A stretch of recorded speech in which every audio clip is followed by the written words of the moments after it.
पड़ोस। पड़ोस आपका ताकत भी है और आपकी कमजोरी भी। पड़ोस आपका सबसे बेहतरीन दोस्त भी बन सकता है और सबसे खतरनाक दुश्मन भी। आज मैं भारत के एक पड़ोसी के बारे में बात करने वाला हूं, जो कि है चीन या चाइना। भारत और चीन के बीच के संबंध के बारे में आज हमारा विषय रहेगा। नमस्कार, एसबीआई ट्यूटोरियल में आपका स्वागत है। और आज हम बात करने वाले हैं भारत और चीन के संबंधों के बारे में।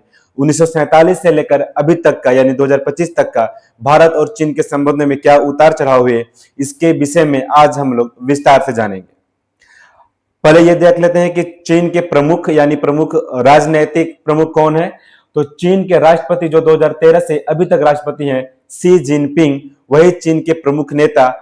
और भारत के प्रमुख नेता 2014 से लेकर अभी तक प्रधानमंत्री श्री नरेंद्र मोदी जी। ये दोनों वर्तमान समय में चाइना और भारत के प्रमुख नेतृत्व कर रहे हैं और दोनों के संबंधों के बीच में खटास या मिठास के कारण बने हुए हैं। अभी अगर हम बात करें तो सबसे पहले देखते हैं चाइना और भारत में तुलना क्या हो सकती है, यानी चाइना और भारत एक दूसरे के सापेक्ष में किस स्थिति पे खड़े हैं। अगर हम बात करें चाइना की, तो चाइना दुनिया का तीसरा बड़ा देश है क्षेत्रफल के मापदंड पे, और भारत दुनिया का 7वां बड़ा देश है क्षेत्रफल के आधार पर। चाइना के पास दूसरी सबसे बड़ी जनसंख्या है, विश्व में दूसरी सबसे बड़ी जनसंख्या चाइना के पास है, जबकि दुनिया में सबसे बड़ी जनसंख्या यूएनओ के सर्वे के अनुसार या फिर यूएनओ के अनुमान के अनुसार भारत है। इसके बाद चाइना 245 अरब डॉलर रक्षा पे खर्च करता है, यानी उसका रक्षा का बजट 245 अरब डॉलर है, जबकि भारत के पास 79 अरब डॉलर रक्षा बजट है। इसके बाद अगर हम बात करें तो दूसरी चाइना जो है वो विश्व की दूसरी सबसे बड़ी अर्थव्यवस्था है अमेरिका के बाद, जबकि भारत चौथी सबसे बड़ी अर्थव्यवस्था है। अगर हम प्रारंभ से बात करें तो अमेरिका, चाइना, जर्मनी, उसके बाद भारत चौथी सबसे बड़ी अर्थव्यवस्था। कुछ दिन पहले भारत 5वीं सबसे बड़ी अर्थव्यवस्था थी, लेकिन जापान के पछाड़ते हुए भारत चौथी सबसे बड़ी अर्थव्यवस्था बन गई है। इसके बाद अगर बात करें तो चाइना के पास सबसे बड़ी आर्मी है, जो थल सेना की आर्मी होती है, वो चाइना के पास दुनिया की सबसे बड़ी आर्मी है, जबकि भारत के पास दूसरी सबसे बड़ी आर्मी है। इसके अलावा सैन्य शक्ति में पूरी तरह से अगर लेकर चले नेवी, एयरफोर्स या थल सेना को मिलाकर, तो चाइना विश्व में तीसरा सबसे बड़ा सैन्य शक्ति वाला देश है, जबकि भारत चाइना के बाद चौथा सबसे बड़ा सैन्य शक्ति वाला देश है। अमेरिका के बाद चाइना दूसरा सबसे बड़ी वायुसेना यानी एयरफोर्स वाला कंट्री है, जबकि अमेरिका, चीन और रूस के बाद इंडिया तीसरा सबसे बड़ा वायुसेना यानी एयरफोर्स वाला कंट्री है। यह बेसिक तुलना है। अगर भारत और चाइना के बीच तुलना किया जाए तो सामान्य तुलना है। इसके आगे अगर हम देखते हैं भारत और चीन के संबंध को जानना है विस्तार में, तो पहले चीन के इतिहास को जानना होगा। चीन का इतिहास प्रारंभ होता है जब विश्व में अधिकांश हिस्सों पे ब्रिटिश गवर्न कर रहे थे, यानी ब्रिटिश शासन चल रहा था उस समय भी चीन पूरी तरह से कभी गुलाम किसी देश के अंदर नहीं रहा, चाहे वह ब्रिटेन ही क्यों न हो। चीन पे विदेशी ताकतों ने अक्सर उस पर हमले किए, उसको परेशान किए, तबाह किए। उन विदेशी ताकतों में Britain, America, Japan, France, Germany, रूस और ऑस्ट्रिया जैसे देश थे, जो कि चीन को हमेशा टुकड़ों में बांटा और चीन के अलग अलग हिस्सों पे अपना कब्जा किया और उस पर शासन भी किया, शोषण भी किया, और चीन को बार बार अपमानित भी किया गया। उसके बाद अगर हम बात करें 1849 से लेकर 1869 के बाद 1894 से 1895 के बीच, तो जापान एक शक्तिशाली देश हुआ करता था 1894 और 95 में, और जापान ने चीन पे हमला किया। ये जापान चीन का पहला युद्ध था और उसने ताइवान को चीन से अलग कर दिया और ताइवान पे अपना शासन कर लिया। या पे एक तरफ से कहें तो ताइवान को छीन लिया जापान ने 1894-95 के मध्य में। इसके बाद 1911-12 में जब चाइना अपने अंदर ही गृह युद्ध से जूझ रहा था, उसी समय 1911-12 में चाइना एक गणराज्य बनता है और सन यात सेन वहां के राष्ट्रपति बनते हैं। और सन यात सेन ने ही वहां पे विद्रोह किया था, वहां के राजवंश को उखाड़ के फेंक दिया, और राजवंश जो कि वहां से 2000 साल पहले से चल रही थी, उस राजवंश को हटाकर वहां पे एक लोकतांत्रिक यानी गणराज्य की स्थापना की गई। हालांकि ये पूरी चीन के भूभाग पे संभव नहीं हो पाया था 1911-12 में, लेकिन पहली बार गणराज्य की व्यवस्था उसी समय हुई थी। इसके बाद चीन और जापान के बीच दूसरा युद्ध होता है, जिसमें जापान ने चीन को पूरी तरह से तोड़ दिया, क्योंकि उसमें चीन संगठन बन ही रहा था, उतना ताकतवर नहीं था, लेकिन जापान एक ताकतवर राष्ट्र बन चुका था और जापान इस समय चीन को पूरी तरह से बर्बाद कर देता है। और उस युद्ध में एक स्थान है नानजिंग, और उस नानजिंग में ऐसा नरसंहार करता है जिसमें लगभग 2 से 3 लाख चीनी नागरिकों की निर्दयता से हत्या कर दी जाती है। वहां के औरतों का बलात्कार किया जाता है और वहां के बच्चों के साथ भी घिनौनी हरकतें की जाती है। इस घटना के बाद चाइना पूरी तरह से टूट चुका था, लेकिन वो जुड़ने में लगा हुआ था। जब द्वितीय विश्व युद्ध में जापान के हिरोशिमा और नागासाकी पे अमेरिका ने परमाणु बम से हमला किया, उसमें जापान कमजोर पड़ जाता है। और ऐसी स्थिति में जब चाइना के सामने एक बड़े राष्ट्र जो उसका विरोधी था वो जब कमजोर पड़ गया, तो चाइना अपने आप को संभालने और अपने आप को बेहतर स्थापित करने की ओर लग गया। और उसके जस्ट बाद 1947 से की अगर बात करें तो 1949 में चीन में माओ की सरकार बनती है, जिसको मतलब मार्क्सवादी भी बोलते हैं, माओ कम्युनिस्ट की सरकार।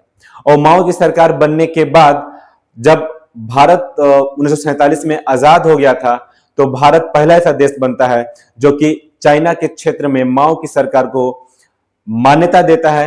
यानी भारत ये मानता है कि अब उस स्थान पर जो पहले कभी जापान के कब्जे में या फिर उपनिवेश हुआ करता था ब्रिटेन का, अब उस स्थान पर माओ कम्युनिस्ट का सरकार स्थापित हो चुका है, यानी चीन एक अलग राष्ट्र या स्वाधीन राष्ट्र बन चुका है। इसके बाद भारत और चीन के बीच संबंध 1950 से लेकर 1955 तक अच्छे रहे। दोनों में मैत्री संबंध थी, पंचशील लाया गया और दोनों में पंचशील के तहत बहुत सारे समझौते हुए और सौहार्द बना रहा।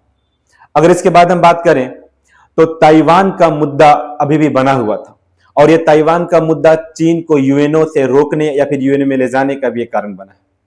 उस समय तक जब ताइवान अलग हो चुका था, तो ताइवान 1945 में संयुक्त राष्ट्र के गठन के साथ ही वह संयुक्त राष्ट्र का एक सदस्य बन चुका था, और उसका दावा था कि ताइवान एक स्वराष्ट्र यानी ताइवान एक स्वतंत्र और चीन है।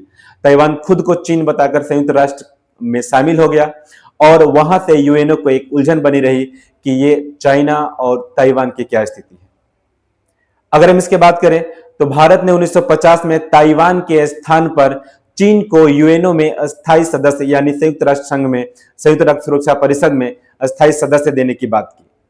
यानी भारत का यह विचार था कि चीन को, जो उसमें वर्तमान चीन है, उसको ताइवान के स्थान पर संयुक्त राष्ट्र सुरक्षा परिषद में स्थायी सदस्यता मिले, ना कि ताइवान को, जो कि खुद को झूठ मूठ का चीन बताकर अपने आप को स्थापित किया हुआ था। इसके बाद अगर हम बात करें मैप के अनुसार, तो ये इलाका मंगोल का जो कि अलग हो जाता है, और ये जो पीला इलाका है, ये पूरा पीला इलाका उस समय का यानी 1949-50 के आसपास का चाइना है। उसके बाद ये हिस्सा ताइवान, जो कि एक छोटा सा द्वीप है, वर्तमान समय में भी चाइना और ताइवान के बीच में विरोधाभासी चला रहता है। चाइना अभी भी ताइवान पे अपना हक जमाता है, लेकिन ये संभव नहीं हो पाया। वैसे ये भाग जो तिब्बत है, ये 1950-51 में या फिर 1960 तक ये तिब्बत ही था, ये चाइना में सम्मिलित नहीं हुआ था, यानी चाइना का इस पर अधिकार नहीं हुआ था। अगर हम इसके बाद में बात करते हैं तो 1950 से 51 के बीच चीन ने सैन्य कार्रवाई करते हुए तिब्बत को चीन का अभिन्न अंग बताया और तिब्बत को चीन ही घोषणा कर दिया। यानी चीन का कहना था कि तिब्बत चीन के अंदर है और वो चीन राष्ट्र से बाहर नहीं है, यानी ये वो कोई स्वतंत्र देश नहीं है। ऐसे में भारत ने सीधा टकराव नहीं करते हुए शांतिपूर्ण तौर से इस बात का विरोध किया और तिब्बत को स्वतंत्र राष्ट्र मानने के लिए विचार किया। यहीं पे बात नहीं बढ़ती है, जबकि सन 1954 में संयुक्त राष्ट्र ने भारत को आमंत्रण दिया था कि जो अभी ताइवान और चाइना के बीच कॉन्फ्लिक्ट चल रहा है, यानी ये क्लियर नहीं हो पाया कि चाइना या ताइवान दोनों में से कौन वास्तव में चाइना का स्थान है, तो चाइना या ताइवान के उस स्थान पे भारत को संयुक्त राष्ट्र सुरक्षा परिषद में सदस्य बनाने के लिए या फिर वहां पे स्थायी सदस्य के लिए आमंत्रित किया गया। लेकिन इस आमंत्रण को भारत ने ठुकरा दिया, ये कहते हुए कि उसके असली हकदार चीन है। यानी संयुक्त राष्ट्र सुरक्षा परिषद यूएनओ में जो वीटो पावर धारण करने वाला स्थायी सदस्य है वो ताइवान के स्थान पर चीन होना चाहिए, भारत को नहीं। और भारत को यह विश्वास था कि भारत आगे चलकर भविष्य में अपने बदौलत, अपने उपलब्धियों के बदौलत यूएनओ में यानी संयुक्त राष्ट्र परिषद में अपना स्थायी स्थान पक्का कर लेगा। हालांकि वर्तमान स्थिति तक यह संभव नहीं हो पाया है, लेकिन उस समय भारतीय प्रधानमंत्री पंडित नेहरू को यह यकीन था और वो चाइना का हक मारकर खुद को यूएनओ में प्रतिस्थापित नहीं करना चाहता था।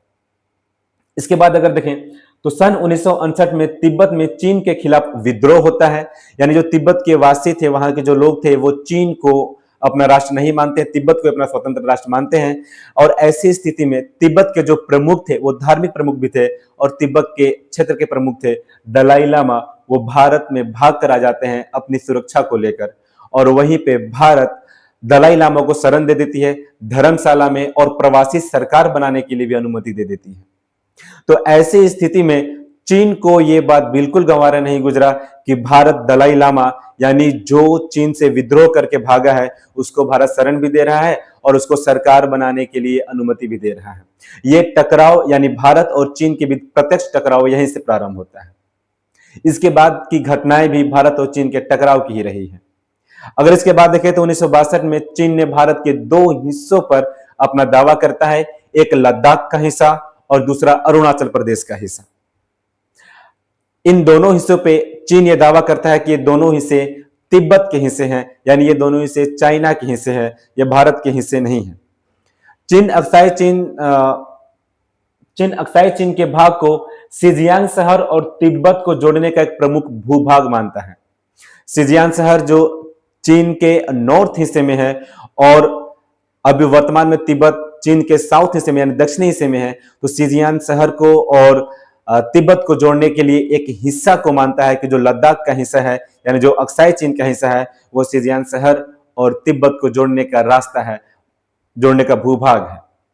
ऐसी स्थिति में चीन ने 1950-60 के दशक में ही तिब्बत और शिजियांग के बीच एक सड़क का निर्माण प्रारंभ कर दिया था जो कि वर्तमान में अक्साई चीन से होते हुए जाता है और उस सड़क का नाम है हाईवे G219, हाईवे G219। और इस सड़क का निर्माण कर देता है। और अगर इस सड़क के बारे में देखें तो ये जो आपको स्थान, ये सड़क दिख रहा है, ये शिजियांग है और ये पूरा तिब्बत है। तो यहां से लेकर यहां तक ये शिजियांग और तिब्बत के रास्ते, ये म्यांमार के बॉर्डर तक भी चला जाता है चीन का रास्ता, जो कि है चीन का वो जो हाईवे बना हुआ है। और ये इस स्थान में यह लद्दाख वाले अक्साई चीन को पार करता है, यानी अक्साई चीन में होकर गुजरता है। अगर इस मैप से हम लोग देखते हैं तो दो ऐसे सड़क जो चीन ने बनाए हैं भारत को बांधने के लिए या फिर भारत को घेरने के लिए, इन दो सड़कों के बारे में जानना जरूरी है।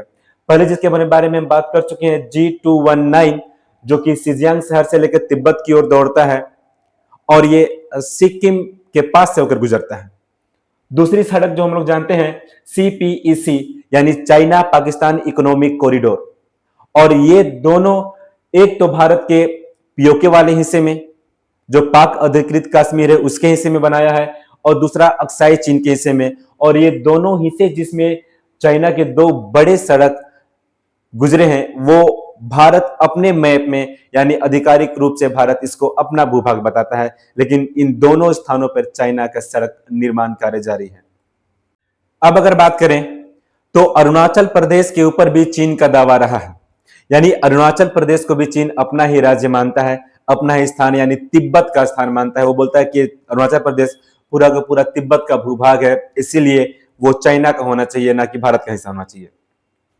चीन के अनुसार भारत और तिब्बत के बीच बनी मैकमोहन रेखा, जो कि भारत और तिब्बत का एक वो रेखा बनाती है जो भारत और तिब्बत के बीच का सीमा रेखा है, यानी भारत और तिब्बत को अलग करती है, उसको चीन नहीं मानता है और बोलता है कि मैकमोहन रेखा यहां से नहीं बल्कि अरुणाचल प्रदेश के अंदर से होनी चाहिए। इसके बाद चीन का यह दावा है कि क्योंकि जब मैकमोहन रेखा बनाई गई है उस समय चीन वास्तव में वहां पे उपस्थित नहीं था, इसलिए उस मैकमोहन रेखा को वो प्रामाणिकता नहीं देता है। और अरुणाचल प्रदेश के लगभग 60% भाग पर चीन का दावा है और वो बोलता है कि अरुणाचल प्रदेश का 60% भाग चीन का ही हिस्सा है, यानी वो दक्षिणी तिब्बत है, ना कि भारत का हिस्सा।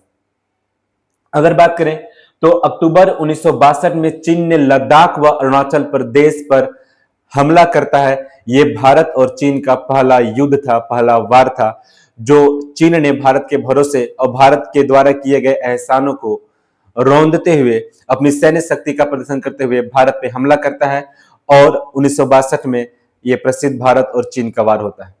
उस समय भारत उतने सशक्त नहीं हो पाया था और भारत की सैन्य शक्ति भी उतनी समृद्ध नहीं थी। इसीलिए उस युद्ध में 1962 के भारत चीन युद्ध में भारत को हार का सामना करना पड़ता है। इस युद्ध में चीन ने लद्दाख के लगभग 38,000 वर्ग किलोमीटर पे कब्जा कर लिया और उसके साथ अरुणाचल प्रदेश के आधे से अधिक हिस्से पे चीन का कब्जा हो चुका था इस एक महीने के अंदर चले हुए युद्ध में। अगर हम बात करें कौन कौन सा वह इलाका था, तो ये वर्तमान में तो भारत का ही हिस्सा है। इस पे वर्तमान में भारत के नागरिक है या भारत के सेना ही है। और ये मैकमोहन रेखा जो आप लाल रेखा से ऊपर देख रहे हैं, ये लाल भाग से ऊपर ये मैकमोहन रेखा है जिसको चीन प्रामाणिकता नहीं देता है। तो उस समय 1962 के इस एक महीने के चले युद्ध में चीन ये पूरे लाल हिस्से पे कब्जा कर चुका था और उस युद्ध में इस लाल हिस्से जो है, जो अभी के वर्तमान में अक्साई चीन जिसको बोलते हैं, उस पर कब्जा कर चुका था। हालांकि युद्ध के बाद चीन वापस चला जाता है अरुणाचल प्रदेश के हिस्से से, लेकिन वो अक्साई चीन का हिस्सा अभी भी नहीं छोड़ता है। अगर हम सीमा रेखा की बात करें तो ये जो रेड लाइन आप देख रहे हैं, यही रेड लाइन है मैकमोहन रेखा, यानी भारत और तिब्बत के बीच की सीमा रेखा। यहां पे इस रेड लाइन के बाद चीन इस अक्साई चीन को तो अपने अंदर कर ही लिया है और इस मैकमोहन रेखा के अंदर इस वाले भाग को भी चाइना कहता है कि यह चाइना का हिस्सा है, भारत का हिस्सा नहीं है। अगर हम इसके बाद आगे बात करें तो मैकमोहन रेखा को बनाया किसने? मैकमोहन रेखा को ब्रिटिश भारत और तिब्बत के बीच 1914 में बनाया गया था, जो कि शिमला समझौते के अंदर हुआ था। अब ब्रिटिश भारत क्यों कहा जा रहा है? क्योंकि 1914 में भारत स्वतंत्र नहीं हुआ था, यानी भारत पराधीन था ब्रिटिश के अंदर। इसीलिए उस समय ये इस रेखा को ब्रिटिश भारत और तिब्बत के बीच शिमला समझौते के तहत 1914 में बनाई गई थी। इसके बाद चीन ने अरुणाचल के कई प्रमुख स्थानों पर कब्जा कर लिया था 1962 के उस युद्ध में, जिसमें था तवांग, फिर सेला दर्रा, बोमडीला, किबुथु और वालांग। ऐसे इस एक महीने के चले युद्ध में, यानी ये युद्ध स्टार्ट हुआ था 20 अक्टूबर से और खत्म हुआ 20 नवंबर को। तो 20 नवंबर को 20 अक्टूबर 1962 से प्रारंभ हुए इस युद्ध में चीन ने एक तरफा युद्ध विराम का घोषणा किया, यानी अब चीन युद्ध नहीं चाहता था, जबकि भारत एक तरह से हार चुका था इस युद्ध में और भारत पीछे हट रही थी। जिस स्थान पे चीन का दावा था वहां से भारत युद्ध करते हुए पीछे हट रही थी और चीन आगे बढ़ते जा रहा था। लेकिन एक महीने के बाद चीन ने युद्ध विराम का घोषणा किया और जो अरुणाचल प्रदेश का हिस्सा पे चीन का कब्जा हो चुका था, वहां से चीन वापस चला जाता है, वापस उसी मैकमोहन रेखा के पास चला जाता है। लेकिन जो लद्दाख का इलाका था, जो अक्साई चीन का इलाका था, उसको चीन आज तक वापस नहीं किया है, उस पर आज तक उसका अधिकार बना हुआ है। चीन इस युद्ध में जीते हुए अरुणाचल प्रदेश के हिस्से को तो वापस कर दिया, लेकिन अभी तक वो लद्दाख वाले इलाका को खाली नहीं किया है, यानी अक्साई चीन अभी भी उसके अंदर है। इसके बाद 1962 से अब तक चीन के बीच सीमा विवाद जारी है। इस सीमा विवाद में 1962, 1976, 1962 से 1976 तक दोनों देशों के बीच बहुत सारी राजनीतिक तनाव बनी रही और यहाँ पे कोई भी मित्रता या फिर सौहार्द की बात नहीं बनी। लेकिन 1976 से फिर से मित्रता यानी तनाव को दूर करने के बीच कुछ नीतियां, कुछ रणनीतियां, कुछ समझौते को प्रारंभ किया गया और यह सबसे बड़ी घटना तब हुई जब 1988 में राजीव गांधी ने भारत और चीन के बीच रिश्तों को सुधारने के लिए चीन में दौरा करते हैं और वो चीन में जाते हैं और कई समझौते ऐसे करते हैं जिससे भारत और चीन के बीच राजनीतिक और व्यापारिक रिश्तों को सुधारा जा सके। यानी ये पहल राजीव गांधी ने 1988 में 1988 में किया था। इस पहल के बाद व्यापार, पर्यटन और सीमा विवाद के कुछ प्रतिनिधि को भी नियुक्त किया गया ताकि ये प्रतिनिधि मिलकर इन सभी मामलों पर, चाहे व्यापार हो, चाहे पर्यटन हो या फिर सीमा के विवाद हो, उन पर विचार कर एक अच्छे पॉइंट पर पहुंचे और इस विवाद को खत्म करें। इसके बाद 1988 के बाद 1993, फिर 1996, फिर 1905 में शांति के बहुत सारे प्रयास किए गए। ताकि दोनों के बीच सुधार हो। लेकिन इन प्रयासों के बाद भी 2013 में फिर से ऐसी घटना बढ़ती है जहां से तनाव बढ़ जाती है, तनाव वापस शुरुआत हो जाती है। 2013 में चीन ने दोपसांग दर्रे पे अपना हमला किया जो कि लद्दाख में है, और वहां पे घुसपैठ किया, वहां पे अंदर आने का प्रयास किया। लेकिन अब भारतीय सेना 1962 की सेना नहीं रही। अब भारतीय सेना जवाब दे सकती है, क्योंकि अब भारतीय सेना के पास सैन्य शक्ति भी है, परमाणु शक्ति भी है, और वैसी डिफेंस सिस्टम भी है, वायुसेना भी है। यानी अब 1962 की तरह कमजोरी होकर भारतीय सेना पीछे हटने वाली नहीं है। अब भारत और चीन के बीच मुकाबला बराबरी का होने लगा है। लेकिन 2013 में इस घटना के बाद चीन वहां भी नहीं रुकता है और यहां पे तनाव बढ़ जाता है, और 2017 में वापस डोकलाम की ओर घुसपैठ करने का प्रयास करता है। यानी डोकलाम पे दोबारा विवाद शुरू कर देता है। और ये डोकलाम का जो क्षेत्र है वो चीन, भूटान और भारत का जंक्शन है। यानी उस क्षेत्र में चीन, भूटान और भारत तीनों की सीमा लगती है। जबकि उस डोकलाम क्षेत्र में अभी वर्तमान समय में भूटान के भूभाग का भी जो रक्षा की बात है वो भारत की तरफ से ही देखा जाता है। तो वहां पे घुसपैठ के प्रयास किया जाता है चाइना के द्वारा। वहां भी भारतीय सेना बहादुरी के साथ जवाब देती है और चाइना को अंदर घुसने नहीं देती है। उसके बाद 2020 में गलवान घाटी में सीमा को लेकर फिर से विवाद खड़ा हो जाता है, जो कि लद्दाख का क्षेत्र है। और वहां पे चाइना का फिर से दावा होता है कि गलवान घाटी का सीमा उसके है, और वो अंदर आ जाती है। लेकिन फिर से भारतीय सेना उसको भगाती है। हालांकि इस झड़प में 20 भारतीय सैनिकों का शहीद भी हो जाते हैं। और 1962 के बाद पहली बार इस झड़प में, इसके पहले भी दोनों सेनाओं के बीच झड़प हुई है लेकिन हथियारों का प्रयोग नहीं किया गया। लेकिन 1962 के बाद पहली बार इस झड़प में हथियारों का ही प्रयोग किया गया। इस झड़प में चीनी सैनिक भी मारे गए, लेकिन चीन अभी तक इसका कोई प्रामाणिकता या फिर इसको सिद्ध नहीं किया है। हालांकि कुछ दिन पहले ही इस झड़प में मारे गए सैनिकों को मेडल्स देने की बात मीडिया में आई थी, लेकिन इसका अभी तक कोई पुष्टि नहीं हुआ है कि चीन के कितने सैनिक इस झड़प में मारे गए। लेकिन भारतीय सेनाओं का दावा है कि चीन के भारतीय सैनिकों से ज्यादा हानि होने की आशंका है, या फिर भारतीय सेना ये दावा करती है। अगर हम इनके बारे में कहें कि देपसांग का प्लेन्स यानी देपसांग का वो दर्रा कौन सा था, तो देपसांग का दर्रा था ये अक्साई चीन यानी लाइन ऑफ एक्चुअल कंट्रोल के पास। जो चीन जो भूभाग को अपना चुका है यानी जिस पर कब्जा कर चुका है, और जो वर्तमान में भारत का लद्दाख क्षेत्र है, उन दोनों के बीच जो सीमा रेखा बनी हुई है उसको बोलते हैं लाइन ऑफ एक्चुअल कंट्रोल। वहीं पे भारतीय क्षेत्र में घुसकर देपसांग प्लेन्स है, और इसी देपसांग प्लेन्स पे चीन अपना दावा करता है और वहां पे झड़प किया था।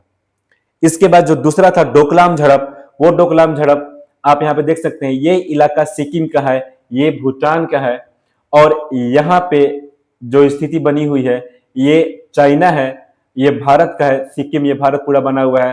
तो भूटान, चाइना और भारत इसके ट्राई जंक्शन पे यानी ये तीनों देशों का जो बॉर्डर मिलता है वहीं पे आपको ये डोकलाम क्षेत्र मिलता है। और यहाँ पे भी चीन ने भारत के ऊपर यह दावा किया है कि डोकलाम का क्षेत्र भी वो हासिल करेगा। इसके बाद अगर हम गलवान फेस की बात करते हैं तो गलवान भी बहुत पास में है, जो देपसांग घाटी था उसके पास। और ये गलवान दर्रा ये भी लाइन ऑफ एक्चुअल कंट्रोल के पास ही है, लेकिन भारत के वर्तमान भूभाग में है। और यहाँ पे भी ये घटनाएं हुई थी। हम मैप के अनुसार इसको समझ सकते हैं। अब अगर हम वर्तमान स्थिति देखें भारत और चीन की, तो भारत और चीन में ऐसी स्थिति बन गई है कि अब सौहार्द नहीं रहा। यानी भारत और चीन के बीच भारत ने कई चीन के इंटरनेट एप्लीकेशंस को बंद कर दिया, जैसे पबजी था, फ्री फायर था। ऐसे कुछ कुछ एप्लीकेशन जो चाइना के द्वारा डेवलप किए गए थे, टिकटॉक वगैरह, उन सबको भारत ने बंद कर दिया है। यानी एक तरफ से एक साइबर कोल्ड वार चल रहा है भारत और चीन के बीच में। दूसरी तरफ भारत चीन के साथ व्यापारिक निर्भरता से हटने की बात करिए, यानी भारत अब खुद पे व्यापार में निर्भर होना चाहता है। यानी आयात जितना चीन से करता है उसको कम करने का प्रयास भारत कर रहा है। और भारत और चीन दोनों के बीच लाइन ऑफ एक्चुअल कंट्रोल पे सैन्य ढांचा बढ़ाए जा रहे हैं। यानी चाइना अगर सैन्य शक्ति को बढ़ा रहा है लाइन ऑफ एक्चुअल कंट्रोल पे भारत और चीन के सीमा रेखा पे, तो भारत भी वही कार्य कर रहा है। भारत भी अपने सैन्य शक्तियों को बढ़ा रहा है उन्हीं स्थानों पे, ताकि भारत भी जवाब दे पाए। इसके साथ ही अगर हम देखें तो भारत वर्तमान में जो चीन से लगे हुए स्थान है, चाहे वो लद्दाख का हो, उत्तराखंड का हो, सिक्किम का हो या फिर अरुणाचल का हो, उन सभी सीमा रेखाओं के पास सड़क का निर्माण कर रहा है और इस सड़क निर्माण से भारत का सुरक्षा और भी बढ़ेगा। और इस परियोजना का नाम है ICBR यानी इंडो चाइना बॉर्डर रोड। और इस परियोजना के तहत चीन से सटे हुए सभी इलाकों में सीमा रेखा के पास भारत एक सड़क निर्माण का परियोजना चला रहा है। इसके साथ ही वैसे चीन आज भी भारत का सबसे बड़ा आयात स्रोत है, क्योंकि आज भी भारत सबसे ज्यादा आयात चाहे इलेक्ट्रॉनिक गैजेट्स की हो वो चाइना से ही करता है। लेकिन अब यह निर्भरता को हटाने की बात हो रही है और भारत खुद में वो डेवलप करने का प्रयास कर रहा है ताकि वो चाइना से व्यापार में थोड़ी सीमित लाए, क्योंकि आज भी भारत चाइना के लिए विश्व का सबसे बड़ा बाजार है, यानी वो धन हम ही से कमाता है और आंखें भी हम ही को दिखाता है। इसके बाद अगर बात करें तो भारत और चीन के बीच संबंध बनाने की कोशिश तो की जा रही है, लेकिन वर्तमान में इसकी कोई पुष्टि नहीं हो रही है या फिर चीन की तरफ से ऐसा कोई पहल नहीं है जिससे ये बात को स्थापित किया जा सके कि भारत और चीन के बीच कोई भी रिश्ता या फिर कोई भी संबंध अच्छे से बन पाएगा। भारत वसुंधैव कुटुंबकम की नीति पे चलता है, यानी पूरे विश्व को भारत अपना ही मानता है, लेकिन ऐसी स्थिति बन गई है कि भारत के पड़ोसी उसके साथ नहीं दे रहे हैं। लेकिन भारत का प्रयास है कि भारत अपनी कूटनीति और रणनीति के साथ जुड़ा रहे और भारत औरों के साथ भी अपनी स्थिति को बनाए रखे। SBIT ट्यूटोरियल में इस वीडियो के बाद आगे और भी नई वीडियो आएंगे, तो अगर आपको ये जानकारी अच्छी लगे तो आप हमारे YouTube चैनल SBIT ट्यूटोरियल को लाइक करें, सब्सक्राइब करें, शेयर करें और बेल आइकन दबाना ना भूलें। आज के लिए इतना ही, हम जल्दी मिलते हैं अगले वीडियो में, तब तक के लिए धन्यवाद।